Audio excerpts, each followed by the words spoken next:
one is still here, the third one is outside, and the fourth one is here, and this one is here, and that is so every time that I have to access an edge, I have to bring a complete block to the memory. And this is something that we cannot afford. In fact, there are a lot of techniques for doing DFS in external memory. But since time is running and I will, let's say, leave for I will only tell you the main idea of how to do the DFS in external memory. That is simply we, in semi-external, I mean, where each block has a number of edges at least equal to the number of nodes. And the idea is that if I have enough memory, I bring two blocks in the first, 2 blocks in RAM. I have double the number of edges than the whole graph, and I do a DFS here. It's a small part of the graph. Then I drop half of the edges. I take another block, and I do a DFS of the whole graph, the DFS that I already explored, and a new one. And I continue to repeat this step, but there is no real good performance guarantee. In fact, for practical purposes, there are other algorithms, but this we do not have the time, and so we switch to a different model that is in recent years had several estimators in different variations. And this model, let's introduce this in a informal way. So, oh, perfect time, thanks.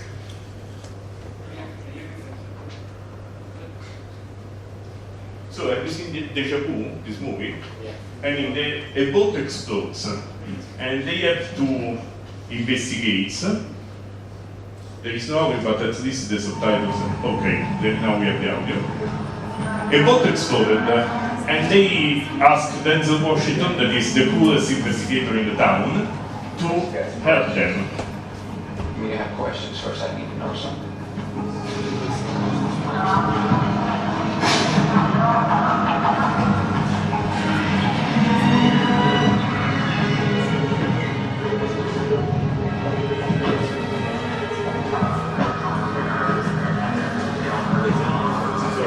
So they bring him to this very strange place with all these cameras, all this network infrastructure. I'm going to ask you questions. Don't touch anything, we don't need you. Remember, Dr. Alexander Denny. Where's my audio? Compensating for audio, just a second. Compensating for a technical blunder by 10 Solid stream minus 4 days, 6 hours, 3 minutes. You see a stream. 45 seconds. 14.5 nanoseconds. Okay. Anytime you want to jump in, I'll be my guest. Me? Yeah.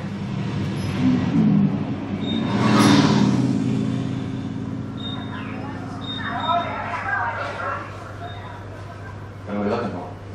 No clues, suspects, anything out of the norm. When was this taken? 4.5 days ago. Let's try to get out of the backpack.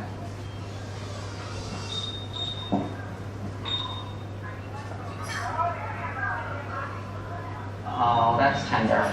I wish I had someone. Okay, wide now. Let's cruise the car next for a while, see what we've got.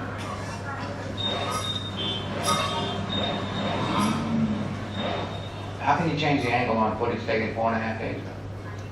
This is a digital recreation. We're combining all the data we've got into one fluid shot. Any angle, any view within the target area. Okay, let's cruise the breezeway. See what we got there. It's a brand new program. It's called Snow White. Our primary data comes from 7 orbiting satellites, but at any given time, as many as 4 are surveilling one area. It's like having multiple eyewitnesses, each with their own vantage point. Snow White.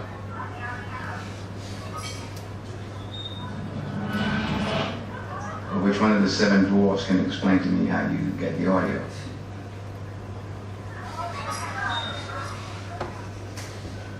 I don't understand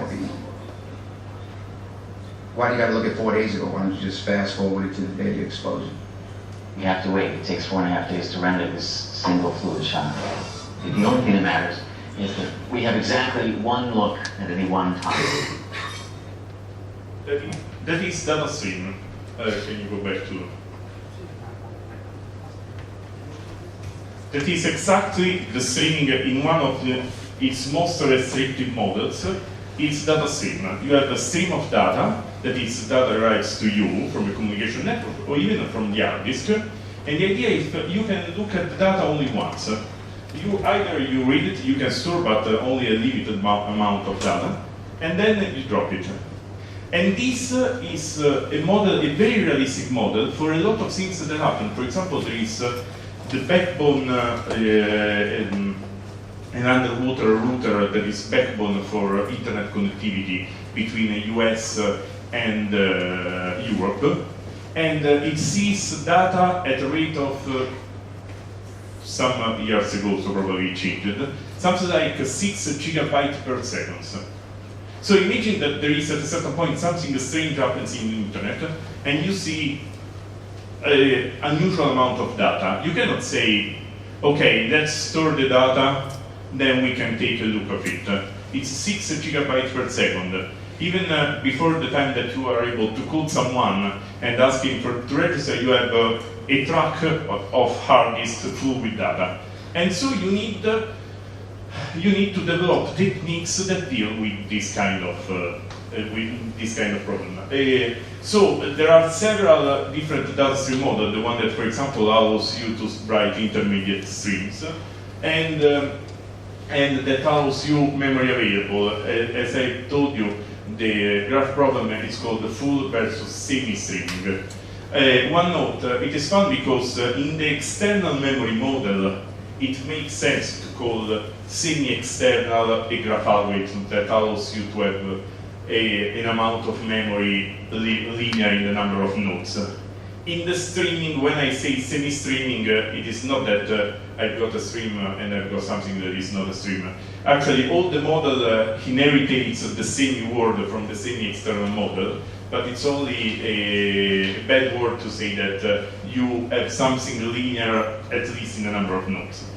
So, for the details and the techniques to deal with, for example, the 6 gigabyte problems, we can you can refer to the book of Muthu Krishnan that has all these very powerful techniques. By the way, many of these techniques are only approximate in the sense that, of course, since I am seeing this stream of data, I cannot remember everything. I can do some sort of sketches, I can do some sort of approximation, but I cannot do anything better. And by the way, Muthu Krishnan is the one that said that the semi-external semi-streaming is the sweet spot for graph algorithms. So let me tell you at least how do we solve the biconnectivity problem in the streaming model. And this is the result that I did with Giorgio Tiano and with Donatello Firmani, that at least some of you in the audience, the first two rows, probably may notice. And the idea is to represent the graph as a forest that has two types of edges. Let's go to the... So we have the solid, we have two distinct types of edges. The solid edges are the one that corresponds to bridges. And we will denote them as before with yellow. These are solid edges. And then we have colored edges. You know, inside the same be-connected component, I change this with the colored edges. Now, if you look at this, graph, that is a tree because the graph was connected. Otherwise, it would be a forest. We have the same information as before. I know that, of course, since it is a sketch, I'm losing something. But from the point of view of be-connected articulation points and bridges, I know that this is a bridge. The one in yellow are real edges. And these two edges have the same color. That means that they connect nodes within the same be-connected component. Here they are nodes within the same be-connected components. Here are nodes within the same be-connected components. How do we... so we have be-connected components identified by the color. Connected components is identified by a tree. We have bridges, they are yellow. And then we have one missing thing. So that is the color degree of a node. We define the color degree of a node to be the number of distinct colors incident to a node, plus the number of solid edges incident to a node. And it is easy, even if I will not stay here to explain it in detail, that you can notice that all the articulation points have the degree that is strictly greater than 1. Because the idea is that if a node is a junction between two distinct biconnected components, then it has at least two distinct colors that are adjacent to it, and this means that it is an articulation point, that is simply. And so how do we compute this navigational sketch in the same way? This was another example. Note that this is a biconnected component, and this is the navigational sketch representation. So what do we have is a structure that is linear in the number of nodes. It is a tree at most. So we are inside the rules of the game. We can use this method. And here is the algorithm, but it's easier to see here. What I do is I receive this stream of edges, and I simply have to update the current navigational sketch depending on the position of the edge. So, for example, if the current edge is this one, the new one is this one, I notice that it connects two different trees, and this is the updated navigational sketch. It is a bridge. If the new coming edge connects two nodes inside the same biconnected components, then I can drop it, because I already knew that these nodes belong to the same biconnected components. The only, let's say, tough operation is this one, when I have a complex structure, and I found a new edge that connects a complex path. And this means that everything here, I found a second path. That means that all the nodes involved are a biconnected component, and I have to update this way. So this is the algorithm, of course, and it has, of course, it's difficult to analyze this algorithm. It's difficult in the sense that when I'm in case 1, it is easy because I do only one operation. When I'm in case 2, I do only one operation, I drop the edge. When I'm here, I do a lot of stuff. It potentially can be really, it can completely change the structure. So we usually do this kind of techniques that is amortized analysis. The idea is simple, that, okay, if it happens this situation once, then I change everything. But now all the coming edges cannot alter so much the structure. So I pay the operation only once, I pay a lot, but then I gain from having paid so much in that case. So let me go to now it became a short digression to MapReduce Hadoop. And have you ever heard about MapReduce before this talk? Okay, not the first audience, the students above? No. Okay, MapReduce is the class, this is the rest of the story. PageRank, the algorithms from Grim and Page. They used to rank pages in the internet. At Google, they engineered so much because they needed to rank a web page almost continuously. And they engineered so much that they had this cluster of computers, and at a certain point they said, okay, but we have these systems with thousands of computers. What can we do with this system that is so optimized besides computing PageRank? And then they, I would say, invented MapReduce. And MapReduce is simply, let's say, a generalization of the operation that PageRank does, nothing more. That is interesting when you see this side of the story. So, it was inspired by the map and the reduce primitives present in Lisp and other functional languages. Do you know functional languages, students? Something, so you know the map and the reduce. Haskell, okay, perfect. You know the map and reduce. A map is simply an operation that takes an operator and a list of items, and it applies the operator to the items. And the reduce, so it's simple. I've got a function, I've got a list of items, I take the function and I compute the function of every single item. This is the map. And then the reduce is simply, I take a function and I combine all the items that in the list that follows using the function. So for example, reduce plus means doing 1 plus 2, then I take the result and I do plus 3. And that is the... And the map reduce architecture is, so this was, this is the hello world for map reduce. You know, hello world is always the first closet. And this is word count. The idea is that I need to count how many times words appear in a text. What I do, I divide the list of words to every mapper. The mapper, what does? Every word, it says, I have seen how 1 time, I have seen now 1 time, I have seen brown 1 time. Then there is, somewhere in the middle, it is not shown, something that it is, let me see, that is something that is part of the system that forces all the same word to end to the same reducer. So the same reducer, so the agreement is here, there is the file system, it is in charge. How does it do? A sort. It's a distributed file system, it sorts. And then divides the input to the reducer. So this reducer said, I've seen 2 times the word brown, I've seen 2 times the word fox, 1 time the word how, and this is the way. This page rank, if you know how page rank works, is my web page points to IDIR 1, and here is IDIR page plus 1. Lucas page points to IDIR page, IDIR plus 1. All the pages to IDIR comes here, and then he gets summed, and then it iterates the process. So here there is the technical. I don't tell you this. This is the typical cluster. It is.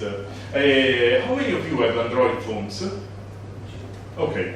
For example, I got a friend that works in Google, and in Google they use the MapReduce framework to do the test. He's in charge of the human voice recognition. So when you give a command to this computer, and it's fun because when we talk about our work, I say, well, on my laptop I did my experiments, but after a while I have to switch them off because the laptop was going.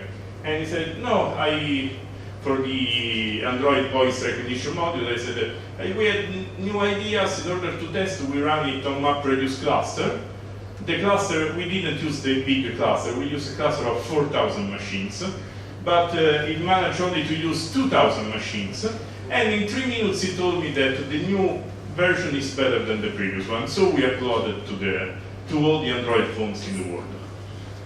So this is what is used, and this is one story of success in MapReduce. By the way, there is here I introduced the word Hadoop. Hadoop, MapReduce is a framework inside Google.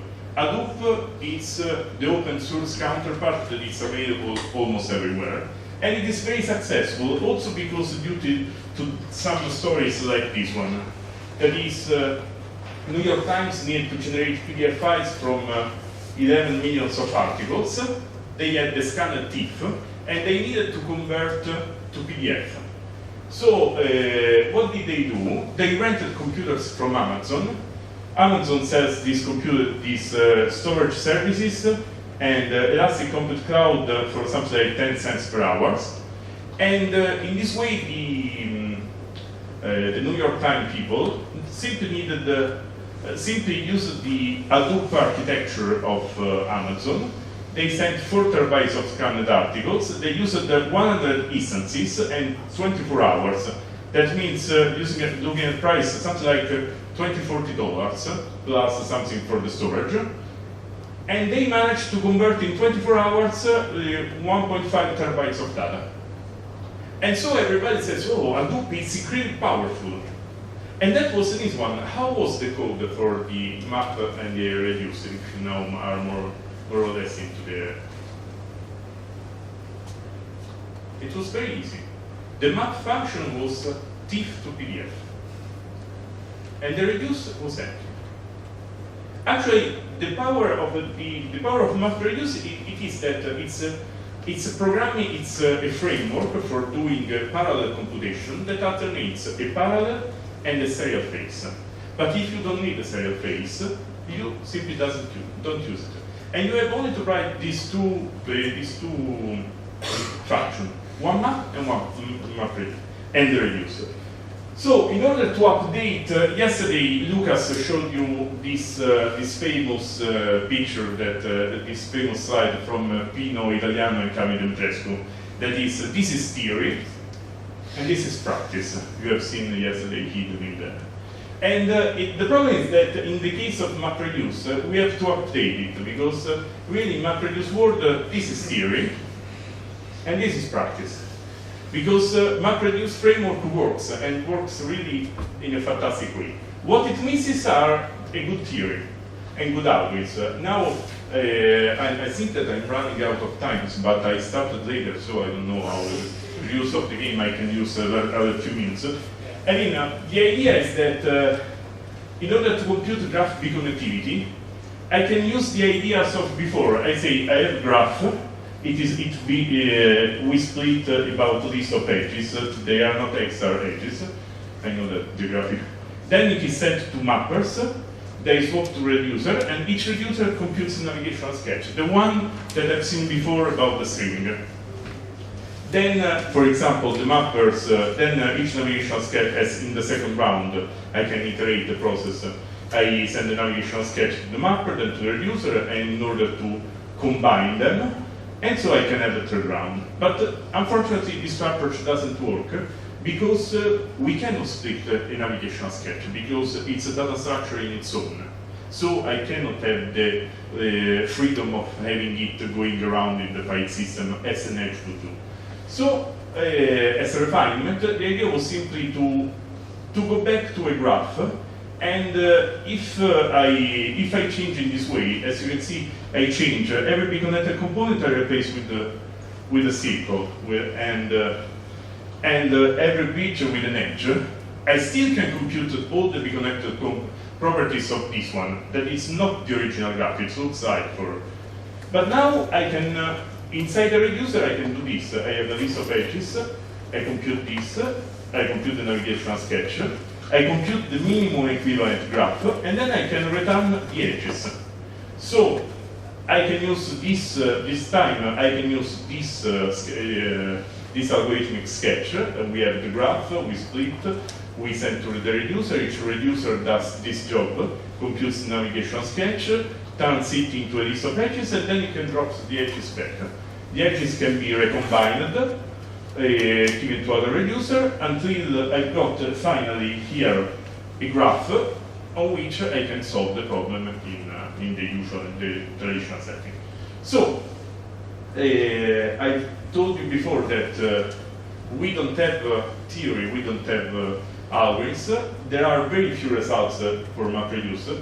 There are two models that are massive and ordered distributed computation by Vedman, Krishnam, and other people, Zirovol, Stein, Pipkina, and the model of computation for MapReduce by Karlov, Suri, and Vasilevsky. But this problem, that you can read here how they work and how they function, actually what they do, they provide reductions to other models of computation. So they don't give us a real algorithm. They only say to us, well, if you can do this in that class of computation, then you can do it in MapReduce. But you know, these are not algorithms. These are, and if you go and dig what was the algorithm in that class of computation, it turns out that it was another reduction, and you have to chase the chains of reductions back, and in the end you don't have an algorithm. So, I'm skipping completely the competitors of MapReduce, but there are a lot of systems that do something similar, in the sense that they are distributed, that they process, that they are able to work on. This is GraphLab, it's a nice tool with, there is also a single, and there is Twitter Storm, for example, that it is used by Twitter, and it can handle thousands of machines in the same way that MapReduce, but the idea is completely different, the way that data travels through the machines. So, let me conclude, and turning back to what Peter said in the end of his talk, that he took a growing research, a growing area of research, and started working there. I suggest that practical processing of larger massive scale graphs, of course, after I copied I noticed the mistake when it was too late to update the slide. And this might be an interesting area of research. There is a large and increasing demand for ability of doing massive graph analysis, Twitter, Facebook, social networks, cold graphs. There is a need for models, but for practical models, something that I use, like I use computational complexity for the traditional model. I don't want a model in which I have 30 parameters to fix, and because then I want a simple model that tells me, without having to write the code, which if I have two algorithms, which one is the better. That is what we need. And we need the algorithms, and we need the algorithm engineering of these algorithms. So I think that I'm done, and thank you for the attention.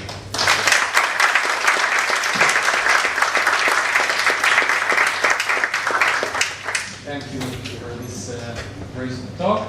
Is there any question from the audience?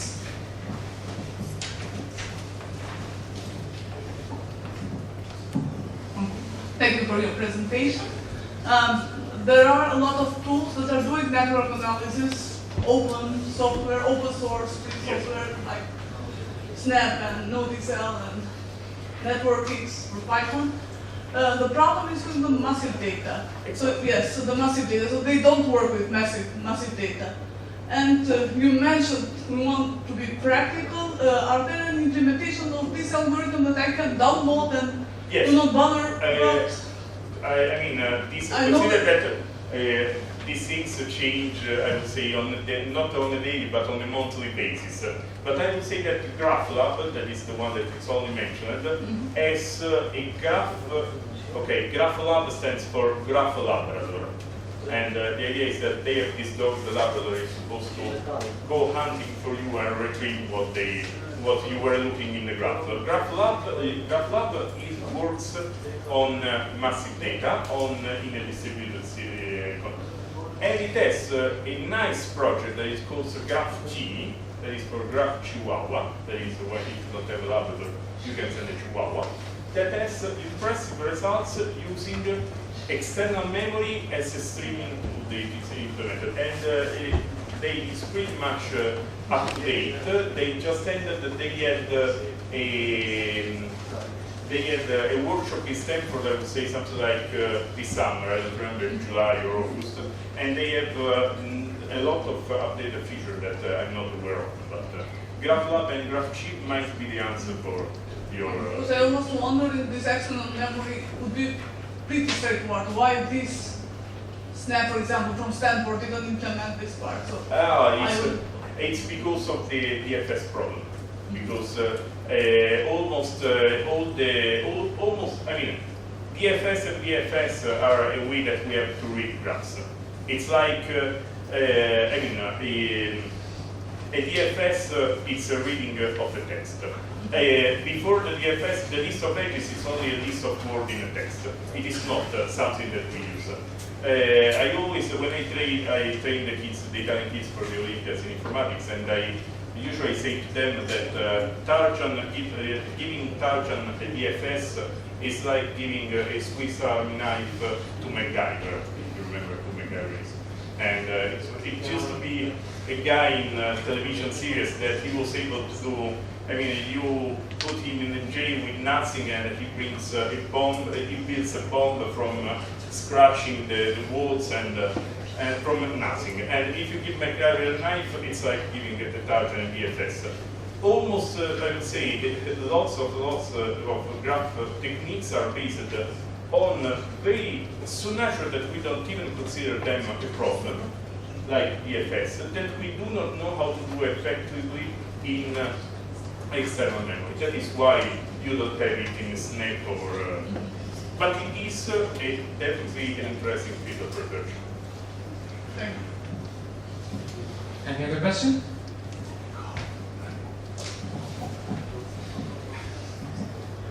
what always puzzles me about this MapReduce Yeah. activity. If you see the pictures, it's just a flow pattern of data, but there Yes. must be more going on. For example, isn't it true that there are severe restrictions on the sort of reduction operations you can use? For example, like from the algebraic perspective, it has to be associative, commutative. Okay, functions. nice question. The answer is okay. This is a well-hidden feature to be. The reduced function is supposed to be associative and commutative, like in the Lisp, because when I can, this way I can take a few items, compute the function, merge them into a single item, and then repeat the process. And this way, there is a feature in MapReduce, both in MapReduce in the real Google, in the Google inside, the one inside Google and in the Hadoop, that is that if the compilation is too difficult for a single reducer, the reducers can work together as a tournament, in the sense that they can split the input and then they can do like a tournament, like they do quarterfinals, then the winner goes to semifinals, and they can do this way as a reversed by as a binary tree. They can do a binary tree computation. The fun part is that many practical programmers are not aware of the fact that the reducer function needs to be a sort of commutative. So they don't write function in such a way. And the fun part is that the code usually works because their input is not that big that it needs this tournament switch. As soon as it would need the tournament switch, the whole program would crash, or give at least unexpected results. But yes, thanks. The reducer function should be only associative and commutative. Other questions? Or it's supposed to be